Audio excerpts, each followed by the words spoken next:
ഏകദേശം 7:42 കൂടിയാണ് മരണം സംഭവിക്കുന്നത്. ഇവിടെ ഓരോരുത്തരെ സിനിമാ രംഗത്തുള്ളവരൊക്കെ എത്തിക്കൊണ്ടിരിക്കുകയാണ്. എപ്പോഴാണ് അദ്ദേഹത്തെ ഇവിടെ കൊണ്ടുവരുന്നത്? എന്താ സംഭവിച്ചത്? 7:30 കൂടിയിട്ടാണ് ഇവിടെ എത്തിയത്.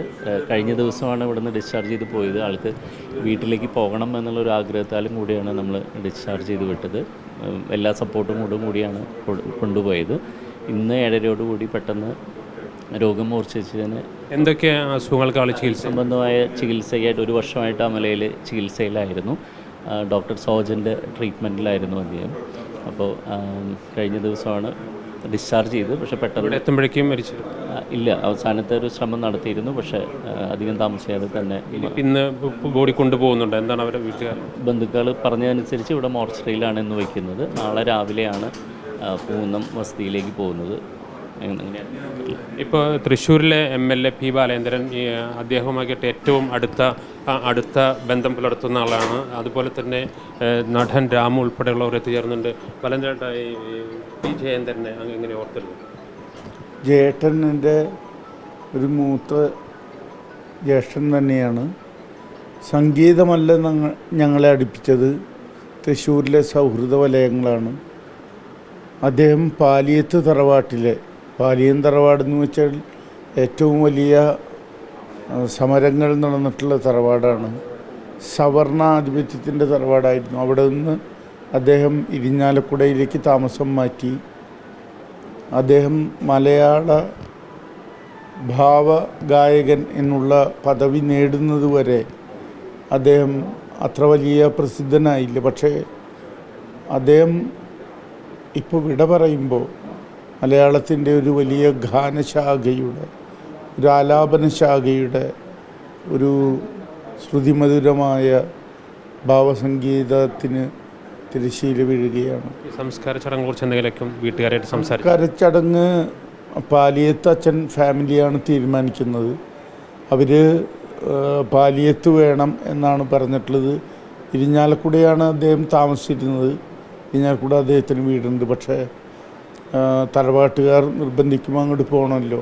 KV രാമനാഥൻ മാഷാണ്. തീരുമാനമായിട്ടില്ല അത് സംബന്ധിച്ച്. KV രാമനാഥൻ മാഷാണ് അദ്ദേഹത്തിൻ്റെ സംഗീതത്തിലെ ഗുരു. KV രാമനാഥൻ മാഷ് തെരഞ്ഞെടുത്ത് പോയ അദ്ദേഹം മൃദംഗം വായിച്ച് കേരള യുവജനോത്സവത്തിൽ 1ാം സ്ഥാനം നേടുകയും അന്ന് യേശുദാസ് ഗാനാലാപനത്തിൽ ശാസ്ത്രീയ സംഗീതത്തിൽ 1ാം സ്ഥാനം നേടുകയും ചെയ്തു. അതിൻ്റെ അവസാന അവതരണത്തിൻ്റെ ചിത്രം ഇന്നും മലയാളത്തിൻ്റെ ഒരൈക്കണായി നിലനിൽക്കുകയാണ്. ഇപ്പോൾ നടൻ രാമു ഉൾപ്പെടെയുള്ളവർ എത്തിയിട്ടുണ്ട്. അങ്ങെങ്ങനെയാണ് ചേട്ടനിട്ട് ഞാൻ 83 ഞാൻ ഓർമ്മയ്ക്കായിൽ അഭിനയിക്കാൻ മദ്രാസിൽ പോയ കാലം മുതലുള്ള അടുപ്പമാണ്. പിന്നെ അദ്ദേഹം തൃശ്ശൂർക്കാരനാണ്, ഞാനും തൃശ്ശൂരാണ് താമസിക്കുന്നത്. അപ്പോൾ എല്ലാ സമയത്തും ഇടയ്ക്കിടയ്ക്ക് ഞങ്ങൾ കണ്ടുമുട്ടുന്നതാണ്. ഒരു സ്വന്തം സഹോദരനെ പോലെ ആയിരുന്നു എനിക്ക് അദ്ദേഹത്തിന് എന്നെയും അതെ സ്വന്തം ഒരു അനിയനെ പോലെയാണ് കണ്ടിരുന്നത്. അദ്ദേഹത്തിൻ്റെ വേർപാട് ഇത്ര പെട്ടെന്ന് ഇങ്ങനെ തീരെ അൺഎക്സ്പെക്റ്റഡ്, യാദൃശ്യമായിട്ടാണ് ഞാനിവിടെ ഉണ്ടായത്. ഇവിടെ വളരെ അടുത്താണ് എൻ്റെ വീട്. കേട്ട ഉടനെ ഓടി വന്നതാണ്. പിന്നെ ആദ്യമായിട്ട് ഒരു 10 പതിറ്റാണ്ടുകളുടെ ഒരു ബന്ധം തന്നെ. 40 വർഷമായിട്ടുള്ള ബന്ധമാണ്. ഇപ്പോൾ അടുത്ത ദിവസങ്ങളിൽ കൂടെ ഭരതൻ സ്മൃതി അതുപോലുള്ള കാര്യങ്ങൾക്കും ചടങ്ങുകൾക്കെല്ലാം ഞങ്ങൾ ഒരുമിച്ചുണ്ടാവാറുണ്ട്. അങ്ങോട്ടും ഇങ്ങോട്ടും കമ്മ്യൂണിക്കേഷൻ ഉണ്ടാവാറുണ്ട്. പക്ഷേ ഇത്ര പെട്ടെന്ന് ഇങ്ങനൊരു വിയോഗം ഒരിക്കലും പ്രതീക്ഷിച്ചില്ല. അതിൻ്റെ ഒരു ഷോക്കിലാണ് സത്യത്തിൽ. Thank you. അപ്പോൾ ഇത് എപ്പോഴാണ് കൊണ്ടുപോകുന്നതിനെ കുറിച്ച് എന്തെങ്കിലും?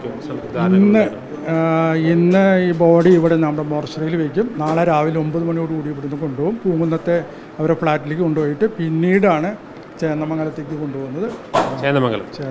ചേന്നമംഗലത്തേക്കാണ് അടക്കം. ധാരണയായിട്ടില്ല. ബോഡി ഇവിടെയാണോ സൂക്ഷിച്ചത്? ബോഡി ഇവിടെ ഉണ്ട്.